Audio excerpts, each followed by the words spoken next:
नमस्कार दोस्तों, भारत की एक पुरानी समस्या रही है। हम दुनिया को जो भी सामान बेचते हैं उसमें ज्यादातर कच्चा माल या अध बना सामान होता है, जबकि जो असली कमाई देने वाले प्रोडक्ट्स होते हैं, हाईटेक, इलेक्ट्रॉनिक्स वगैरह, उनका एक्सपोर्ट भारत पहले ज्यादा नहीं कर पाता था। ब्रिटिश काल में भी यही कहानी थी। भारत से कच्चा माल जाता था और बदले में महंगे तैयार सामान वापस आता था। लेकिन अब खेल बदल रहा है। आगे बढ़ने से पहले आप लाइक और सब्सक्राइब करके हमारा हौसला बढ़ा सकते हो। भारत में आईफोन मैन्युफैक्चरिंग के बूम ने हमारे इलेक्ट्रॉनिक एक्सपोर्ट्स की तस्वीर ही बदल दी है। आज हालात ऐसे बन गए हैं कि इलेक्ट्रॉनिक्स हमारे दूसरे सबसे बड़े एक्सपोर्ट बनने जा रहे हैं। पेट्रोलियम प्रोडक्ट्स को पछाड़कर, यानी भारत अब रॉ मटेरियल एक्सपोर्टर से हाई वैल्यू मैन्युफैक्चरर की ओर शिफ्ट हो रहा है, और यह है एक मेगा स्ट्रक्चरल चेंज। कौन कौन से नंबर चौंकाते हैं? इस वित्त वर्ष 2025-26 के पहले 6 महीनों में ही सिर्फ आईफोन्स का एक्सपोर्ट 75% की शानदार बढ़त, स्मार्टफोन्स कुल मिलाकर 1 लाख करोड़ रुपए से भी ज्यादा एक्सपोर्ट, और ओवरऑल इलेक्ट्रॉनिक्स रिकॉर्ड लेवल पर पहुंच चुके हैं। वहीं पेट्रोलियम एक्सपोर्ट्स की ग्रोथ थोड़ी धीमी पड़ गई है।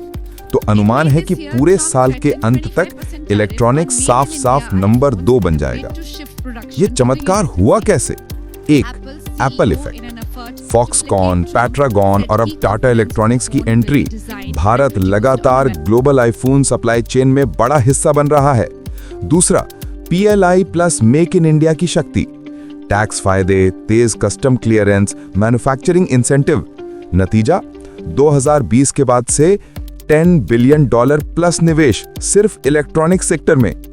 तीसरा, चाइना +1 स्ट्रैटेजी। पूरी दुनिया एक विकल्प ढूंढ रही है और भारत सबसे अहम प्लेयर बनकर उभरा है।